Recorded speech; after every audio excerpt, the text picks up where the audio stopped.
श्री गणेशाय नमः. श्री सरस्वत्यै नमः. श्री गुरुभ्यो नमः. नमस्कार. आज आपण एका खूप महत्वाच्या आणि अनेकांच्या श्रद्धेच्या स्थानी असलेल्या स्रोतावर बोलणार आहोत. गुरुचरित्रातील 18वा अध्याय. अगदी खूप लोक वाचतात हा अध्याय. हो ना.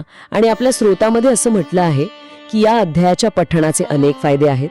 तर आज बघूया की हे फायदे काय आहेत, यामागे कोणती कथा आहे आणि काय म्हणतात त्याला, शिकायला काय मिळतं यातून. बरोबर. म्हणजे या अध्यायाचं महत्व केवळ त्या पठणाच्या फायद्यांपुरतं नाहीये खरं तर. अच्छा. हो, त्या कथेत जो बोध आहे ना, तो जास्त महत्वाचा वाटतो मला. आपण फायदे आणि कथा दोन्हीवर एक नजर टाकूया आज. ठीक आहे, मग सुरुवात फायद्यांपासून करूया का? चालेल. स्रोतात जसं सांगितलंय, अध्याय 18 वाचल्याने म्हणे पितृदोष निवारण होतं. म्हणजे पूर्वजांशी संबंधित काही अडचणी असतील तर त्या दूर होतात. मानसिक शांती मिळते, आरोग्य सुधारतं, संतती सुख मिळतं, घरात सुख समृद्धी येते. हो, म्हणजे बऱ्याच ऐहिक आणि मानसिक त्रासांवर एक उपाय म्हणून याकडे पाहिलं जातं. अगदी. पण हे फायदे मिळवण्यासाठी फक्त वाचणं पुरेसं नाहीये असं पण सांगितलंय. त्यासाठीची एक पद्धत आहे, एक मानसिकता हवी. जसं की रोज पठण करणं, एखादा संकल्प करणं.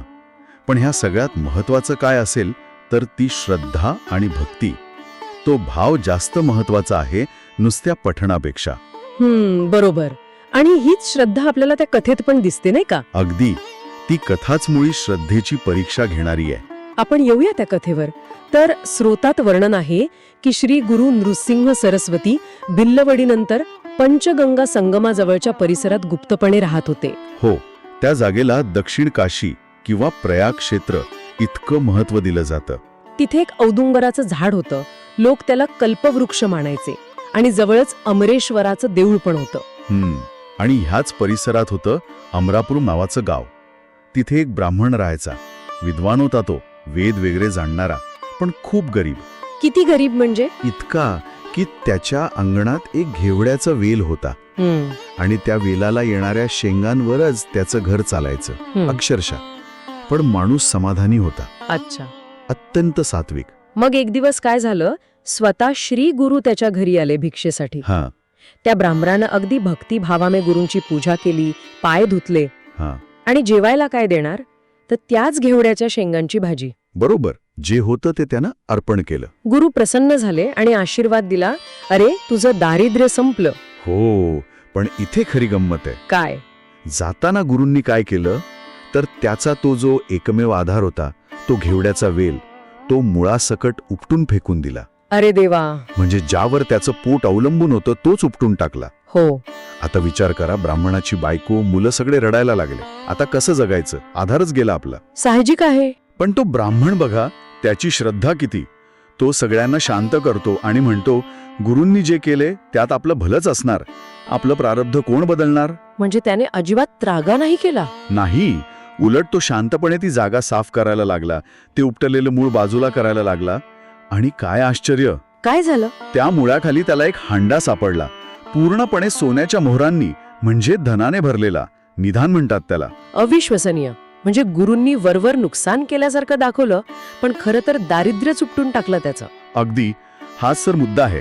पण मला एक प्रश्न पडतो, गुरूंनी सरळ का नाही सांगितलं किंवा तो हंडा थेट का नाही दिला? वेल उपटण्यासारखी कठोर कृती का केली? चांगला प्रश्न आहे. कदाचित यातून गुरूंना त्याची श्रद्धा तपासायची असेल. अच्छा. म्हणजे जी गोष्ट आपल्याला वाटतेय की आपलं नुकसान करतेय, त्यातही गुरूंचा आशीर्वाद असू शकतो, यावर विश्वास ठेवणं हीच खरी परीक्षा. आणि तो ब्राह्मण ती परीक्षा पास झाला. बरोबर. तो मग लगेच बायकोला घेऊन गुरूंकडे गेला, सगळं सांगितलं. गुरूंनी मग त्याला उपदेश केला की ही गोष्ट गुप्त ठेव, म्हणजे लक्ष्मी तुझ्या घरात टिकून राहील.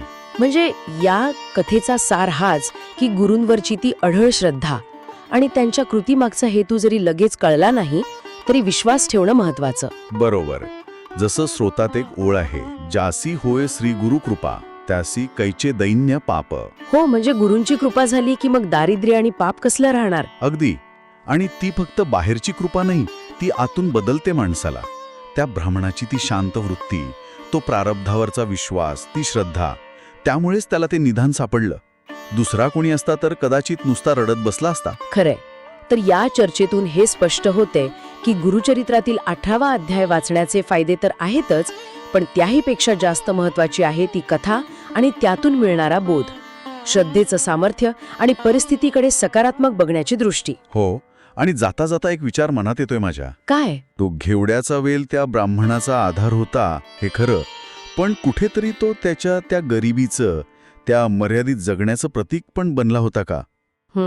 हा विचार करण्यासारखा मुद्दा आहे.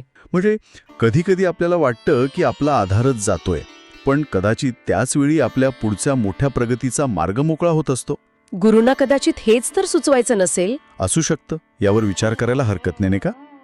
श्रीपाद श्री वल्लभ नृसिंह सरस्वती दत्तात्रेयार्पणमस्तु. शुभम भवतु. श्री गुरुदेव दत्त. श्री गुरुदेव दत्त. श्री गुरुदेव दत्त.